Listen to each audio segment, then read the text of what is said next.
Good evening, all. Today is Monday, December 13. You want to introduce the WCC folks?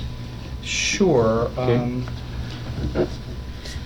You've got two panelists on, Charles McGinnis and Terry Wissell. Yeah, thank you for Terry Wissell and Charles McGinnis coming from the Westchester County Community College. You're going to talk about a potential program that could use funds from the American Rescue Plan Act to help people who are either unemployed, seeking a living wage, or just coming out of college and not going to, just coming out of Pleasantville High School, not going to college, to become qualified for jobs that exist in Westchester County. So very important program. We're thrilled to have them here to talk to us about what we could do to sponsor scholarships for them. All right. Abby Luby says no audio. So I can repeat all of that. Hold on. Hello, hello, hello. Abby, can you hear us now? The test says it's working.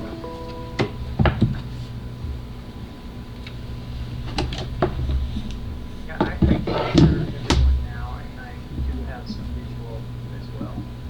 This is Charles McGinnis from Westchester.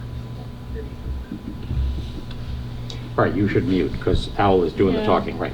All right. Charles and Terry, the floor is yours. Did you want to share your screen?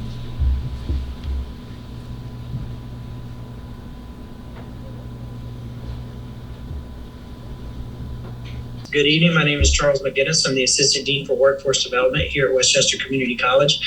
And honestly, I'm joined by my Vice President, Terry Wissell, who is also joining us, but we're having some trouble getting everyone across. So we just wanted to take the opportunity to share with you a little bit of what we can do here at Westchester Community College for the constituency there in Pleasantville. Talk about some of the programming that we have, in particular in our Workforce Development and Community Education Division, and just share a little bit about the college overall with you. So everyone can see my screen, and I'm just going to go through this quick presentation, and at the end we'll be more than happy to answer any questions or have a further discussion with you. So thank you. Westchester Community College. Definitely we have a commitment to excellence here at Westchester in serving the constituency of our entire service area, which stems the entirety of Westchester County as well as the lower half of Putnam County. In particular, we provide the accessible, high quality, and affordable education. We're one of the most affordable college education opportunities in the SUNY system, and by far and away the high quality, affordable choice here in Westchester County. We celebrate our 75th anniversary this year, and you all may have seen some of the events and opportunities that we've had to do that. Largest educational institution here in the county, about 31,000 students that we serve, and over 65 degree and certificate programs. And we have our main campus here in Valhalla, where I'm currently sitting, as well as 5 extension locations throughout the county, all the way up north in Peekskill and Ossining, a new workforce center that we just recently had a ribbon cutting for in downtown White Plains, and all the way to the south, serving the Mount Vernon and Yonkers communities as well. We really try in workforce development in particular to serve current and future workforce needs by keeping our hand on the pulse of workforce trends, both in the local need and some of the things going on nationally, both from an instructional standpoint as well as an applied learning standpoint, and what's really needed in the job market. So we do try to prepare individuals for new careers, let folks upgrade their skills rather, meet and maintain licensure through continued education units and other opportunities that we do.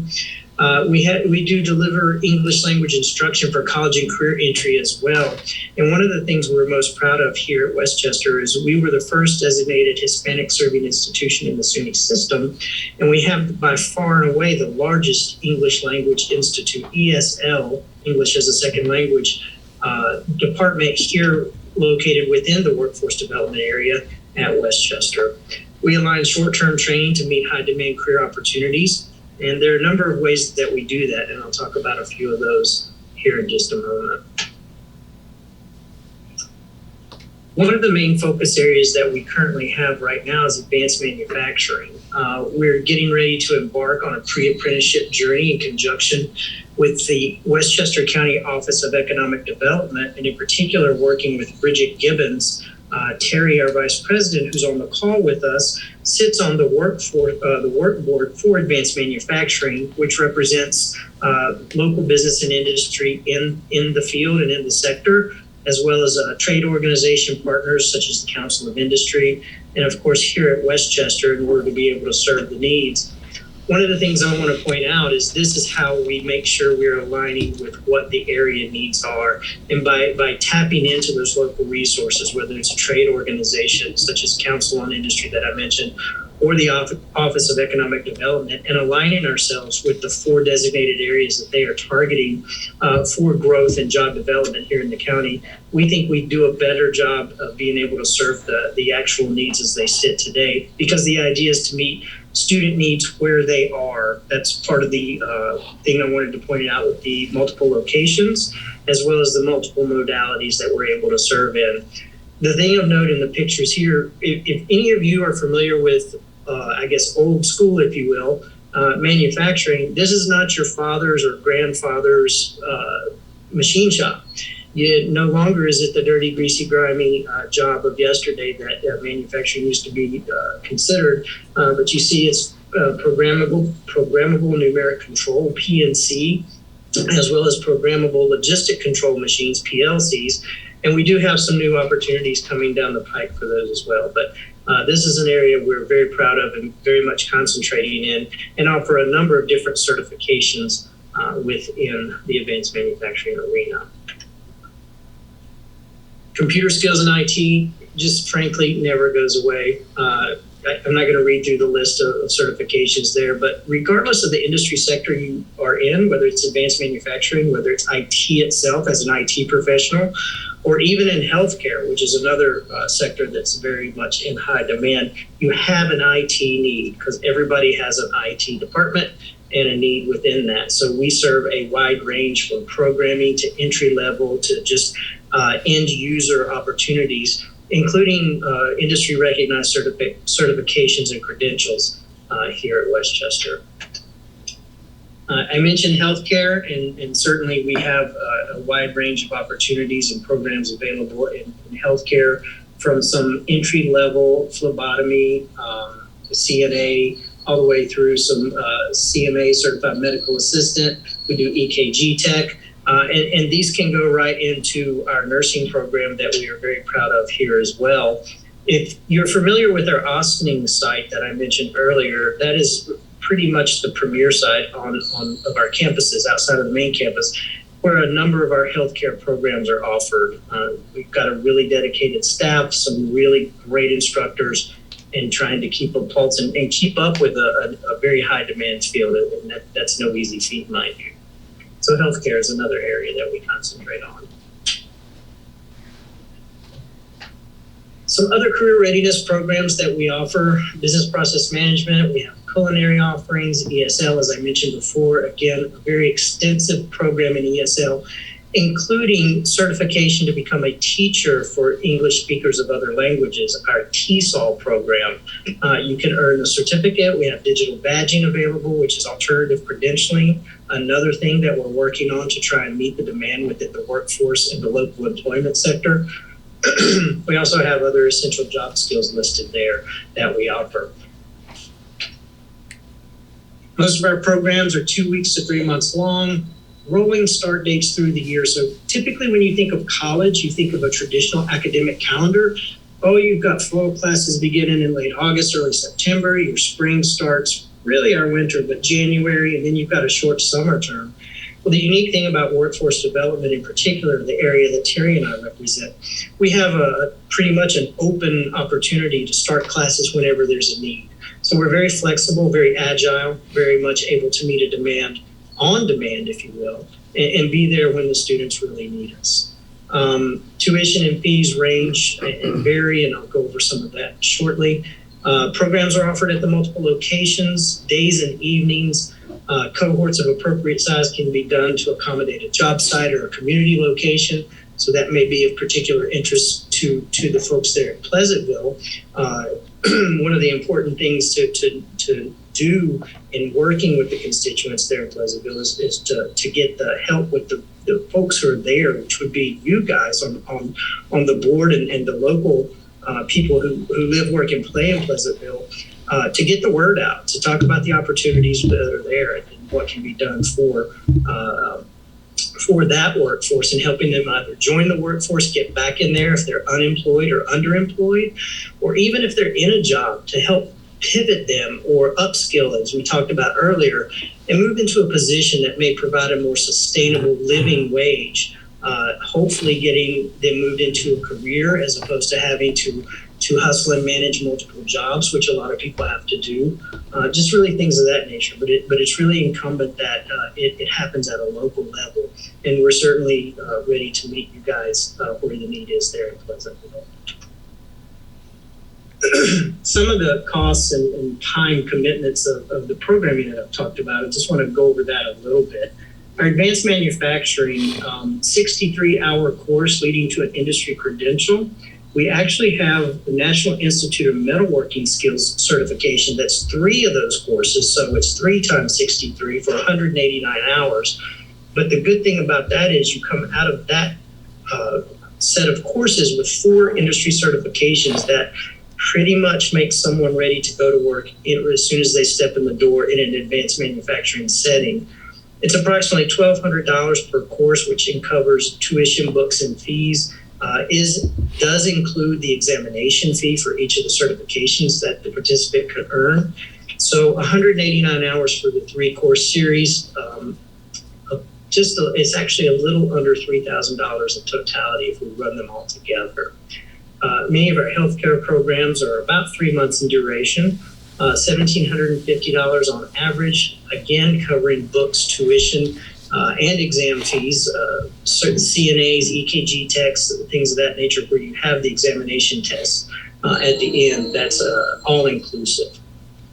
IT and computer skills, it's interesting. I know I can read this to you. You guys can read it as well. But we really do have just a few day quick certification offerings to some very extensive, long-term, semester-long, the 3-month programs like Python and the Introduction to R programming and machine learning. Those are for folks who may already be in the industry and want to move into a better job. Perhaps they realized unemployment during the pandemic. Perhaps they need to skill up just a little bit to get to that next level and be able to take the next step in their career journey and realize a more sustainable living wage for themselves and their family.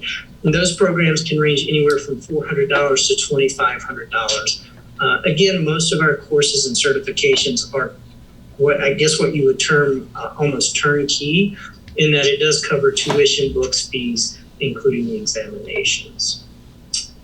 Costs for incumbent worker training to upskill employees' labor force vary based on factors including but not limited to course selected, length of training. The whole reason we put that note in there is we're talking to you about the constituency and the folks in Pleasantville and how we may be able to align their needs with some of the programming that we already offer. But there could be an opportunity for a business that's located in the Pleasantville area that has a specific need for a cohort of their own employees. And the point there is just to let you know that we also have the opportunity and ability to come in, do an assessment, talk to those folks, find out what their need is, and put a program together for them as well. So again, when I say we're here to meet the need where it's at, that's inclusive of individuals and businesses alike. It's not a one-size-fits-all, but there is something for everyone. This is our contact information as I'm coming to the end of the presentation. And Terry Wiesel, our Vice President, sorry that you couldn't hear her because she is a much more dynamic speaker than I am and knows this stuff inside and out. And my email there is the Assistant Dean. If there's a question that you have, obviously we're going to take questions here tonight. But if something comes to mind later on, you sit on this for a little bit, you think about it, and you're like, gosh, Charles, I really wanted to know X. please, please, please reach out and ask me, because if I don't know immediately or don't find out the answer really quickly, I will certainly get you to the right person who can help you. Because the idea is we're here to help serve you. WCC is here for you. We've been here before the pandemic, during, and going to be here after. Pretty much anything that you could need to help serve your constituency there in Pleasantville, we're ready, willing, and able to help you with that. So Terry, did you? That's the end. I'm going to stop my share. Let me see if I'm gonna mute. I noticed some chat questions. Charlie, can you hear me? Hi, Eric. Yes, I can hear you. Mr. Mayor, do you want to mute your? Can you guys hear me? Probably me. I can't mute without Yes, cutting we off can the hear you. speaker. We can. Are you able to mute? Okay. If you have Are any you questions, mute- are I'm you more than muted? happy to entertain those. Again, just important to remember that, unemployed, underemployed folks, helping them Can you mute that? I don't know why the sound reestablish isn't themselves in the workforce, or even move up in the workforce is kind of what we're about here. Can you hear me? Can you all hear me? I Yeah. see you, so if someone Yeah. gives me a thumbs up, I can keep talking. Excellent. Okay. So thank you, Charles. And this is Terry Wiesel, VP for Workforce Development and Community Ed. And I thank Trustee Vinjamori for reaching out to us. It seems like it was the beginning of the fall or something, a bit of time ago. The whole idea of our preliminary conversations were to say, how can Westchester Community We're hearing College your phone partner through. with the village Yeah. board to offer opportunities for training for your residents who have been impacted through the pandemic? And I think there isn't a single one of us who hasn't felt some impact over the last almost 2 years now. So all of those programs that Charles explained and others are programs that are designed to put people into work or back to work. Varying levels of expertise. We know that our young people, ages between 18 and 25, that are out of school or disconnected from school and work, have been impacted significantly through the pandemic. We know that women in particular have left the workforce, and we want to do what we can to get them back into the workforce. And we know that there are people who have bachelor's degrees and master's degrees who have found themselves in need of retooling.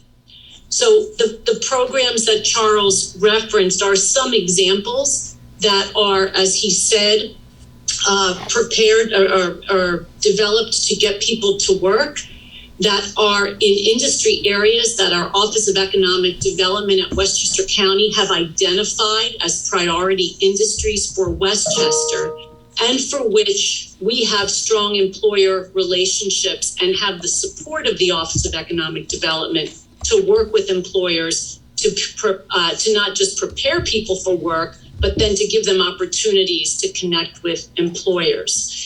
All of those things are part of the Workforce Development and Community Ed division of the college. So I know that many of you know WCC well, and you may know that your high school graduates come to us to do the first 2 years of a 4-year degree or to do a 2-year associate degree and then enter the workforce. But this other division of the college, Workforce Development and Community Ed, is particularly designed to get people into quick and significant and relevant training to get them to work. So can you mute that one?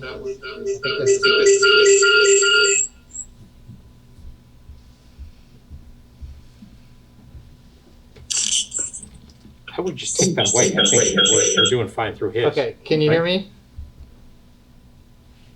Terry, can you hear me?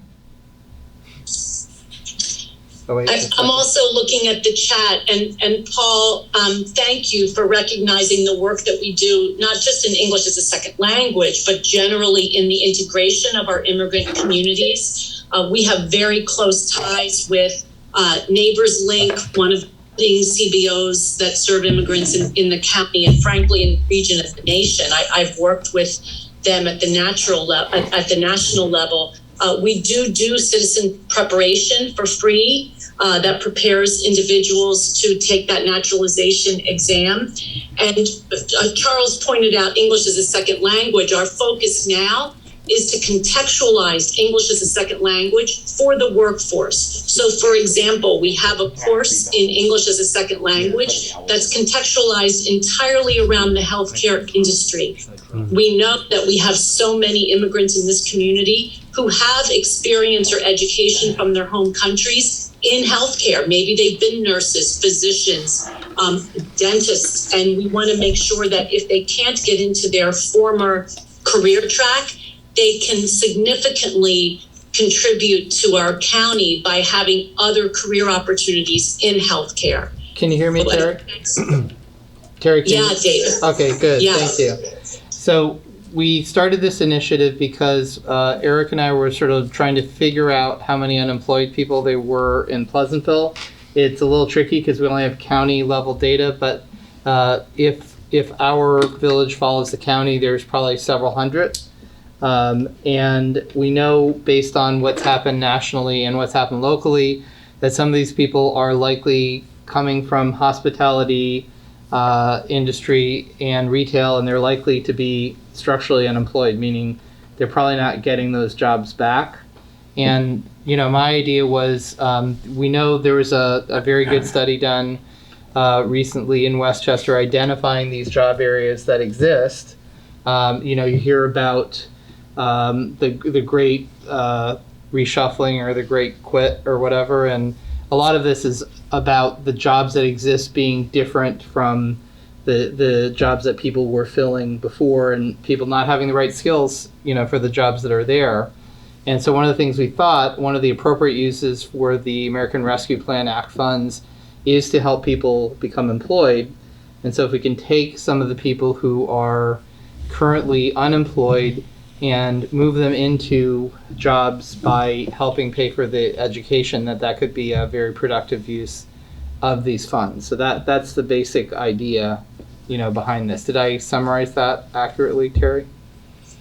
Absolutely. So And what we've been committed to, you know, since we began to focus on retraining through the pandemic. Yes, David.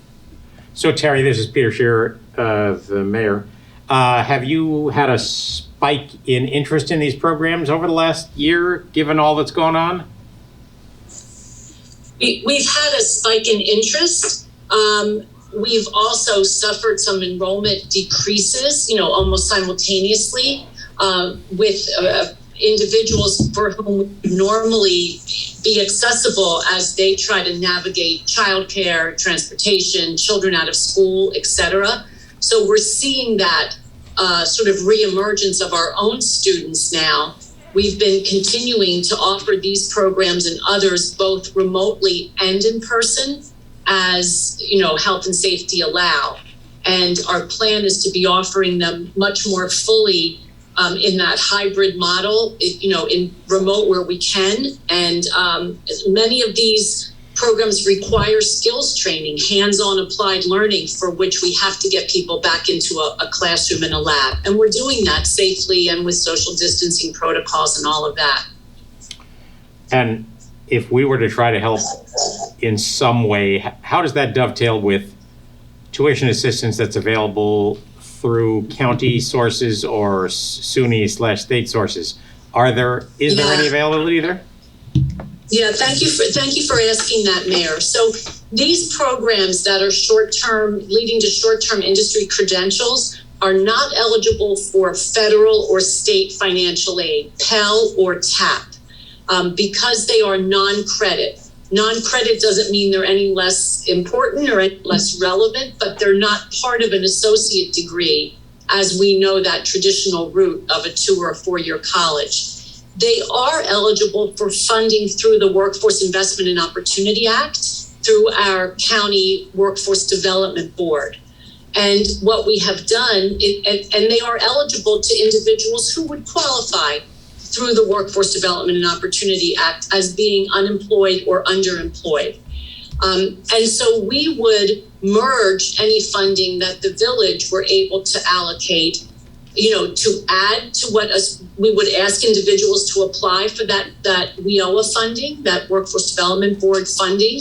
And we would be able to add this to supplement any unmet need. But we also know that there are individuals who may not qualify for that WIOA funding, but don't have the discretionary income to take a course that might advance them in the workplace or allow them to sort of make a little career move that would ultimately be a benefit to them and to their families. And how do you assess unmet need? How does that work? Yeah, that's a great question as well.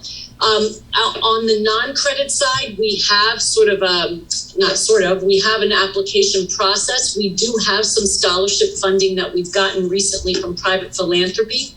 So we ask individuals to give us a sense of their income brackets, of the work they're doing or not doing, are they employed, unemployed, etc. And we assess their unmet need in that way. The FAFSA form is not a form that is required or even appropriate for the for non-credit because they're not eligible for that Pell and TAP funding. And I should say also that the Workforce Development Board does an assessment. So if they're eligible for WIOA fundings, we will know that they have need, and then we know what the WIOA funding will cover, and anything above that would be considered unmet need. Mm-hmm. It seems to me, Terry, that one of the parts of doing this successfully is actually connecting the job opportunity to the candidate. And one of the things that we would have to do and may want to do locally is to let people know about the specific opportunities or careers that this could be a route into. Is there a way to connect it that tightly with actual jobs? Sure. All the program that we deliver is based on labor market information. And we have that readily through a software platform that we use here on a daily basis practically.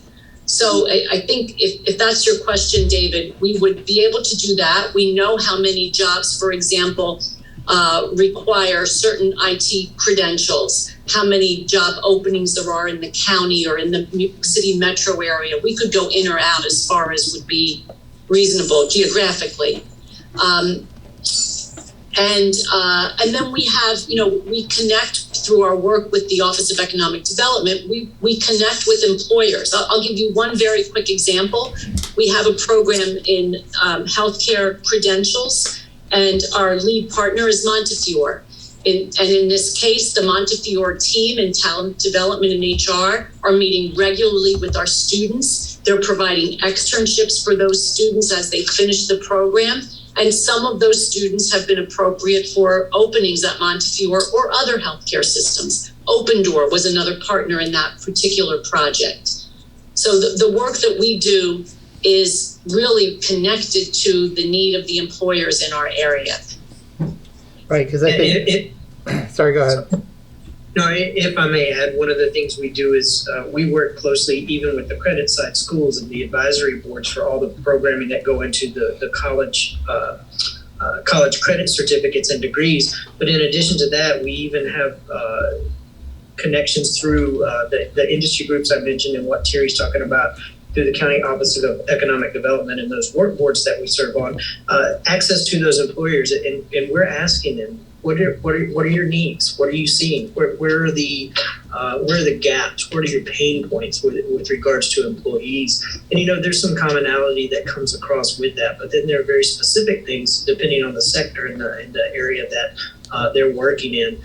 We've been working very closely with Bantam Tools up in Peekskill in the advanced manufacturing arena as well. And I don't know if anyone caught it, but Fryer Machines, in the picture that I shared, Larry Fryer, the proprietor of that company, is very involved with all that we do in our advanced manufacturing. So we do have a lot of connections, but to your point, David, any connections that you guys have to employer-specific needs to there at the village or in the surrounding areas, we're always welcome. Yeah, so I guess to me it seems like the easy part of this would be allocating some funding to test and see whether we can do this. The hard part is going to actually be getting our village residents who may be in need to know about it. That's the big issue, is understanding what services are available to you. So that's sort of an advertising and social media challenge on our part. It's also, Paul Alvarez here is on the Chamber of Commerce, and I think the other thing is there are some businesses within the village that might actually benefit from this in the other way around, in terms of the potential for getting trained candidates. So that's something we can look at. For instance, we have Henkel, their factory is within the village. So, if there's machinery training or whatever for a warehouse, that might be something for them. So I think that should we decide to proceed, the big work would actually be after that, after we allocate the funding, to actually make sure somebody uses it. And David, we would be happy to partner with the board and with the chamber on an information session. I mean, one of the things we've learned through the pandemic is that we can set up a Zoom info session. We can do an in-person info session. It also would be great for us to hear from your residents. What were they doing? What would they like to do? How are we going to make the best out of this unprecedented situation to maybe retrain people in an area that they always had an interest in and weren't able to begin? So we're happy to partner with you on that kind of sort of high touch info session for the residents of the village.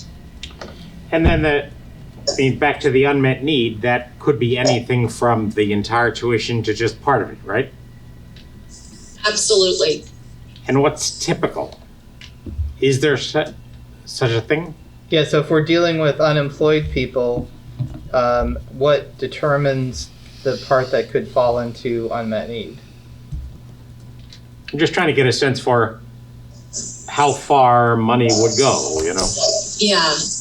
If we can sort of roll up our sleeves and do a few scenarios. If somebody is unemployed and they're eligible for an individual training account from the Workforce Development Board, they could get upwards of $3,000 for training.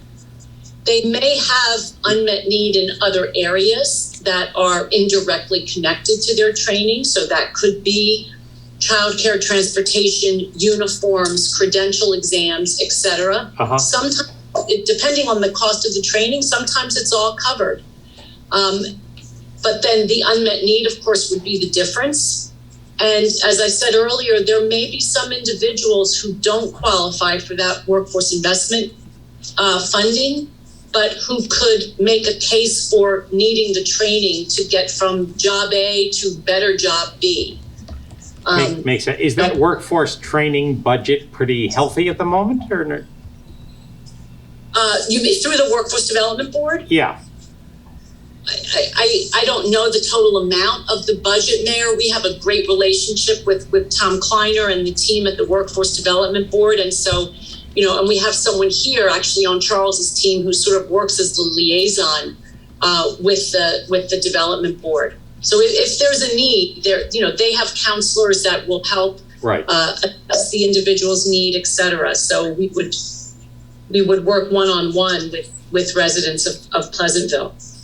And Mayor, the thing to remember with the Workforce Development Board, and in particular the WIOA funding, it typically originates from a federal source. Yeah. Therefore, the criteria can sometimes be a barrier itself. Someone may not be quite to the point of qualifying for that, but still have a greater need than what they could just pay out of pocket and otherwise realize the benefits of the training. And that's where this might come in to help meet those people that are kind of stuck in the middle, if you will. Right. I don't know if you have the chat open. Paul Alvarez asks whether you have a specific department to help undocumented students under the DREAM Act. Yeah, thank you.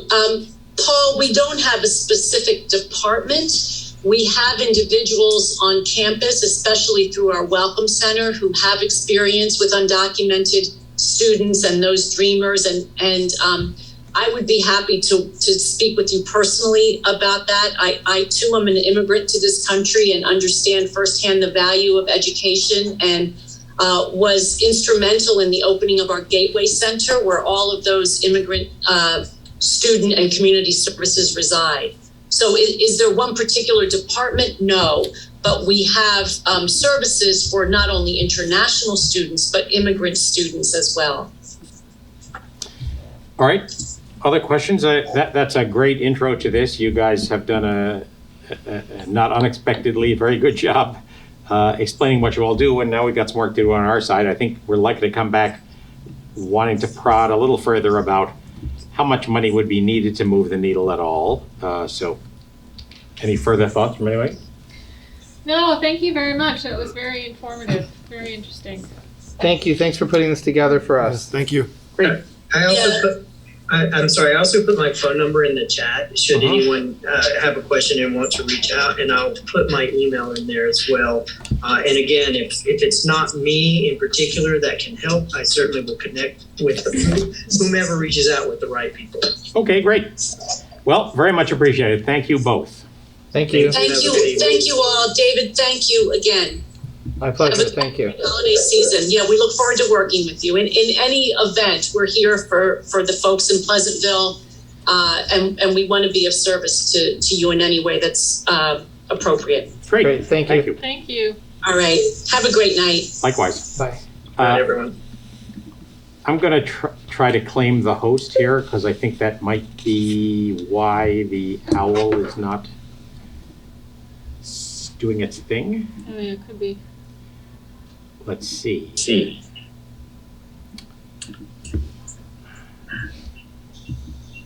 Hello, Owl?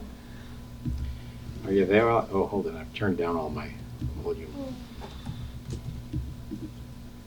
I disconnected my audio, so. Okay, great. Hold on. Hello, Owl? It says it's working. Test mic. Hello, hello.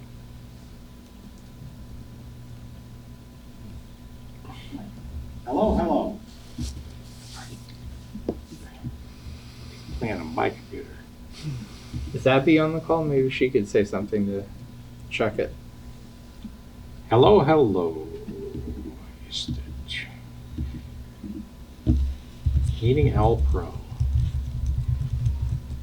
She says she have audio. I think it's working. Hello, hello. And video. Have audio, and video. It's working. Hello, hello. And video. Hey. All right, we've captured one of the critical moments of our meeting. Nice. All right, I think it's working, right?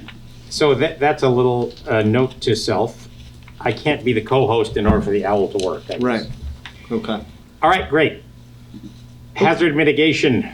Yes. So some context here. The village, along with just about every other municipality in Westchester County and the county itself, has launched into upgrading or updating our hazard mitigation plan. The last time this was done was about 5 years ago. And the county contracts us out with a consultant, and they work together with all of these different communities to identify hazard mitigation needs and plans to help remediate some of the issues and threats. And obviously at the top of that list right now are natural disasters, specifically for our area, flooding and the like. So what this plan did is look back 5 years ago and identify what has been done to this point, and then looking out another 5 years. So right now the plan is being discussed in various municipalities, and on tonight's agenda there's a resolution adopting this plan. Now, with that said, right now the plan is in FEMA in some form being reviewed, at FEMA being reviewed. In January, we have the opportunity to make some edits, some adjustments, which we're already noting some minor items to change.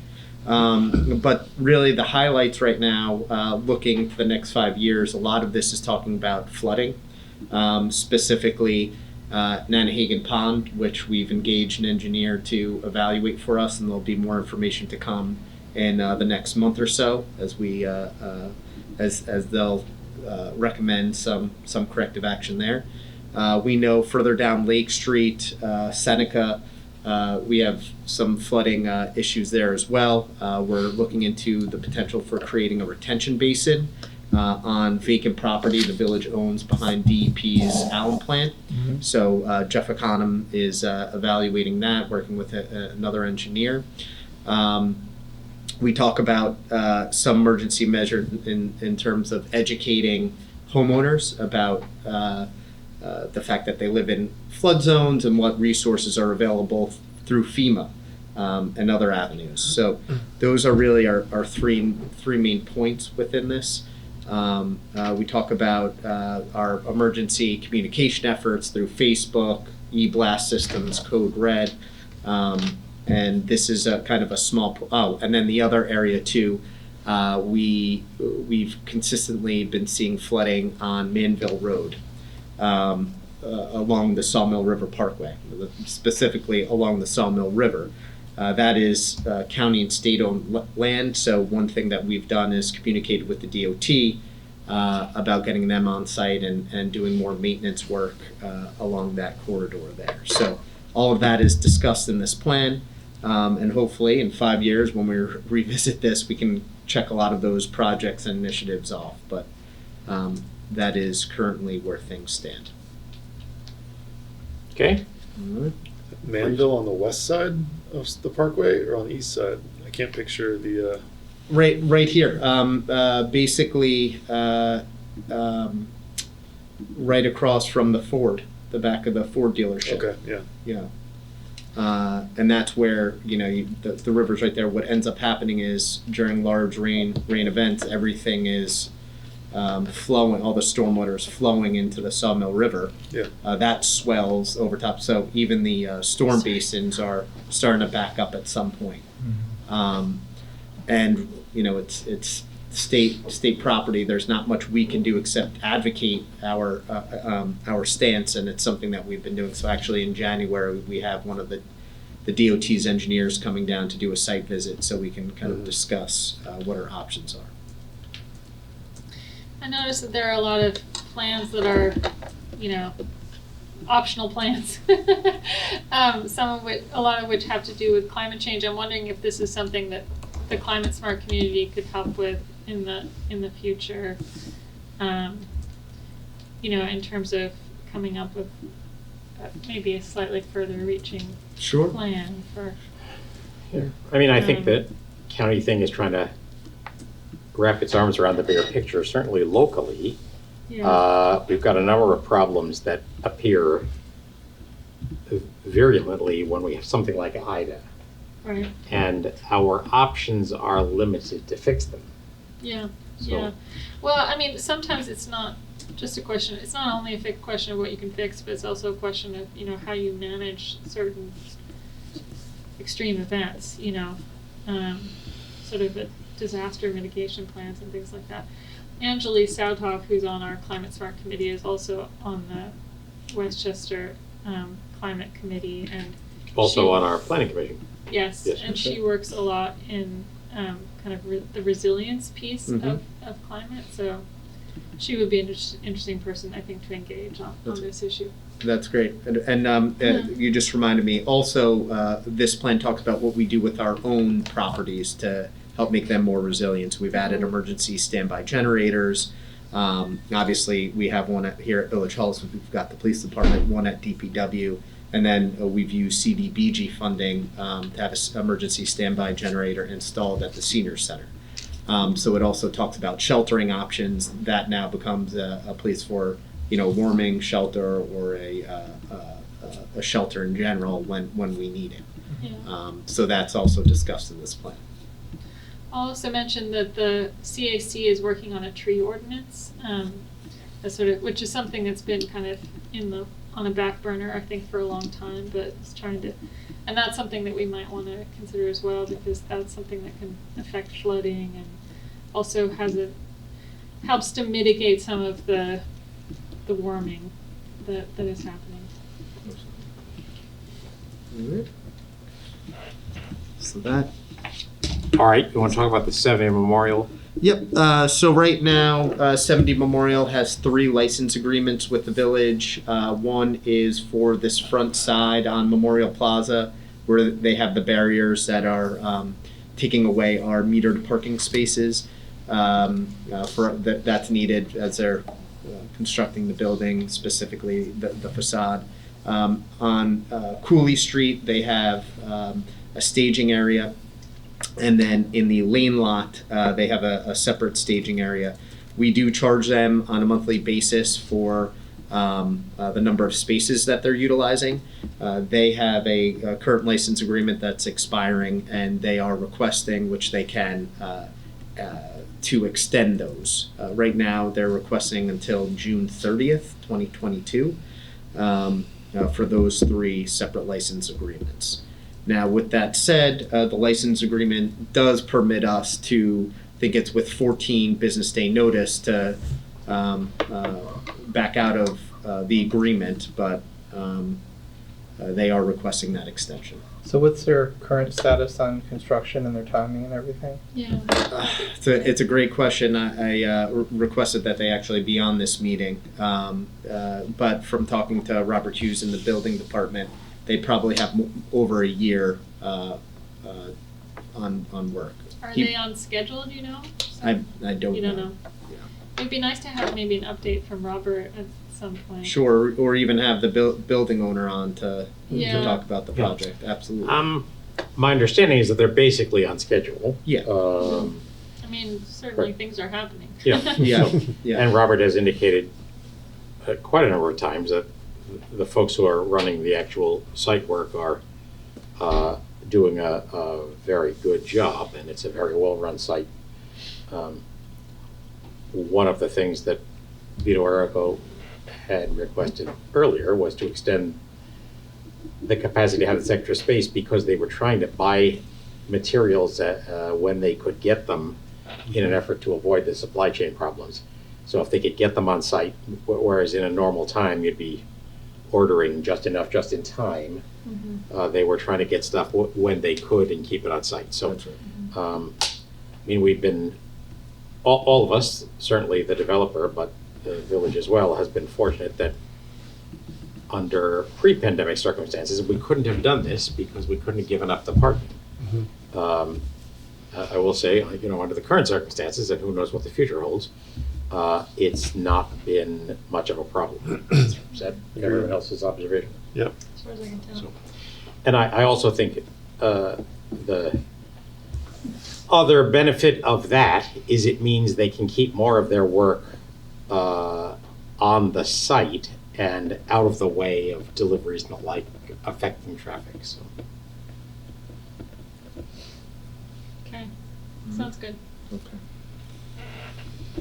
Right, and then not on the agenda, but something we should chat about as a group. The next meeting is December 27th. We are authorized to go fully remote at any point through January 15th. So, there's been some discussion about whether it's time to go fully remote for a little while. Again, the executive order concludes January 15th. The writing's on the wall that I'm sure that would be extended at that point, but so if the board's so inclined, we can shift fully remote, commit to the 27th, and then see where things And that lie would be after that. my view. Might as well go remote the 27th. It's the week, a holiday week when folks have lots going on, and maybe elsewhere. If all of us can log on from wherever we are, that seems like a blessing, doesn't it? Agreed. Yeah. I agree, although I'm not sure I want to commit to going to remote after that. Yeah, I mean, I think we're not committed to that at all. We're just, I think the 27th is a logical thing to do it for, and then we can revisit the question. I mean, as Eric already mentioned, the order expires the 15th of January, and absent extension, it's a moot point. Right. I'm planning not to be here, so I defer to you all about that one. But if the COVID gods allow, it will be in a very different time zone. So we'll see. Sorry, you can stay up for the meeting and log in. Come on. Wake up, stay up. Time zone, I mean, that's kind of a, like, come on. That is a construct. What's I 7 or 12 hours, I agree. I had a couple of couple of updates if this is an appropriate time Okay, before we go into our yeah, regular. we've got a meeting. couple of minutes before. Right. One is that there has been concern about our resident beavers in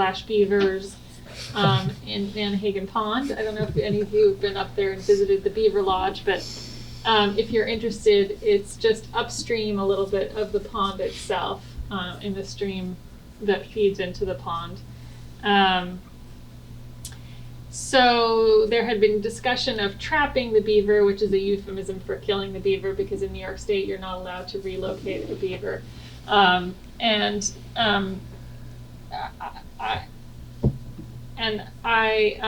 proposed that before we take that move, we really exhaust all other options. And so we're going to be meeting on Wednesday with. Nicole, can you Yeah. explain the problem the beaver is causing?